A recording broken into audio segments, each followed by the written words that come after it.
Buckle up, everybody. We're going deep on a career path today. We're looking at Bud Labitan. Bud Labitan. You might not know him right away. His resume, it's wild. Really? What's he got going on? So get this, doctor, investor, author. Oh, he's software designer. Whoa, hold on. That's a lot. Like, all the things? How is that even possible? Right. So we've got some notes on his life and career. What we really want to figure out is, like, what makes him tick? Yeah. What drives someone to not just be good at one thing, but to excel in so many totally different fields? Exactly. Like, what can our listeners learn from this guy? Let's dive in. So let's start at the beginning, right? The foundation. He gets a BS in biological sciences from Indiana University. Pretty standard, right?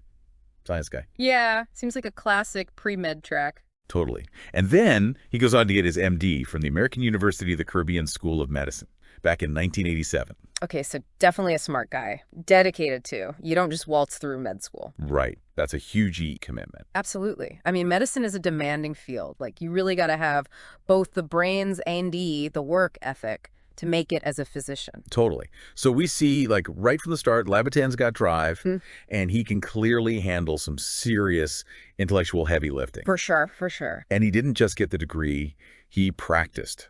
Like, actually practiced family medicine in Indiana. Okay, so the guy is legit. He's out there actually helping people, using his skills. Hold on to your hats, because he goes and gets an MBA from Purdue in 2003. Wait, what? An MBA? After all that medical training? Yep, you heard that right. From treating patients to crunching numbers. That's a hard left turn. It's a total head scratcher, right? Yeah. Like, why? Okay, this is what makes this deep dive so fascinating. But clearly, Labitan felt drawn to something else. It wasn't enough, I guess. And it wasn't just an MBA either. His research was all about behavioral finance. Okay, so like the psychology of money. Exactly. But specifically, he was super interested in the work of the investing legends, Warren Buffett and Charles Munger. They are like the rock stars of the investment world. And Labitan was basically trying to figure out what made them tick. Like, how did they become so successful? So was he trying to become the next Buffett? I think it was more about understanding their methods. Like, what are the principles behind their success? Can anyone learn that stuff? Oh, interesting. He even came up with these two key concepts to help explain their approach. He called them the 4 filters invention and moats. Okay, now you got to break that down for me. Filters and moats. Sounds more like medieval warfare than finance. All right, so imagine you're looking at a potential investment, right? A company you might want to put money into. The 4 filters invention. That's like a way to filter bad businesses. To make sure you're not investing in some dud, right? Exactly. The filters are like tests. They look at stuff like, is the business profitable? Is the management team solid?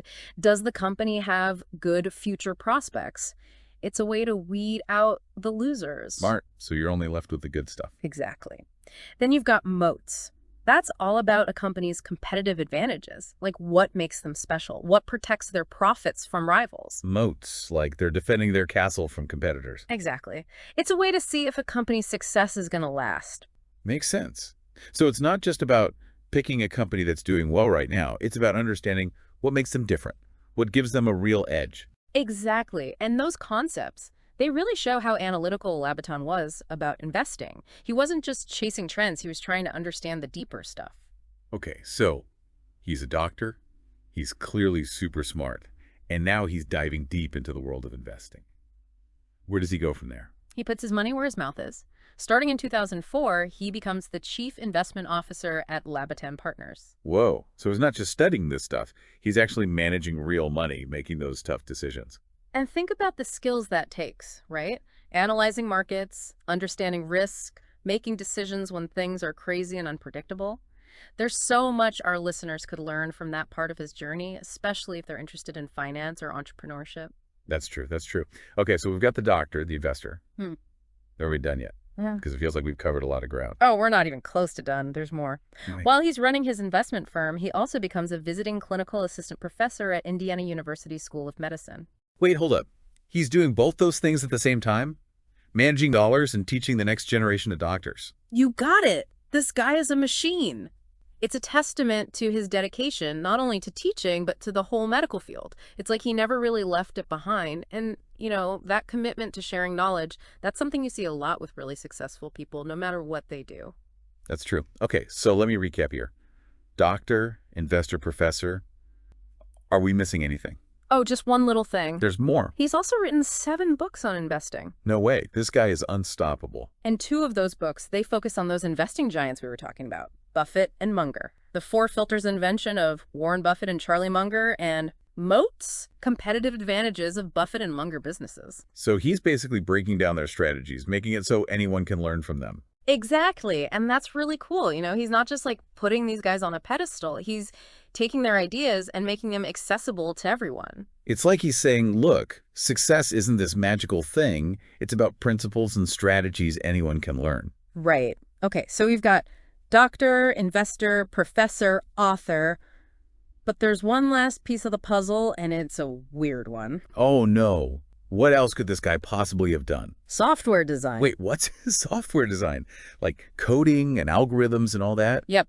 It seems totally random, right? Out of left field. Totally. I mean, how does that even fit in with everything else he's done? At first, it doesn't make much sense. But when you think about it, it kind of reinforces this whole idea of problem solving and being able to adapt. Labitan isn't afraid to try new things, even if they seem completely unrelated to his main interests. Maybe those programming skills, actually helped him with investing somehow. Maybe it was all connected in ways we can't even see. So if we zoom out and look at this whole crazy career path, what's the takeaway for our listeners? What can we learn from this guy, Bud Labitan, the doctor, investor, professor, author, and software designer? I think the big takeaway is that it's okay to have diverse interests. It's not about being a jack of all trades. It's about realizing that those seemingly unrelated skills, they might actually complement each other and lead to opportunities you never even imagined. Totally. Labitan's story, it's a powerful reminder that learning new things and being adaptable, those things are super important. And sharing your knowledge, that's how you can really make a difference. So to everyone listening, I want you to think for a second. What are your seemingly unrelated skills or interests? The stuff you might not even put on your resume. Could they actually be more connected than you think? Maybe your love of history could help you come up with killer marketing campaigns, or maybe your artistic side could make you a better problem solver at work. Don't underestimate the power of combining those different passions. It's like taking puzzle pieces from different boxes and finding that they fit together perfectly.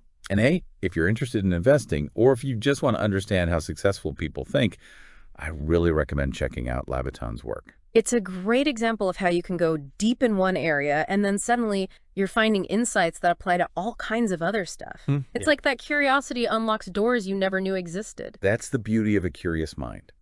Always exploring, always learning, always making those unexpected connections. All right, everybody, that's our deep dive for today. Thanks for listening. Thanks for having me. And until next time, keep those brains buzzing. Keep on learning. And most importantly, never stop exploring. You never know what you might discover.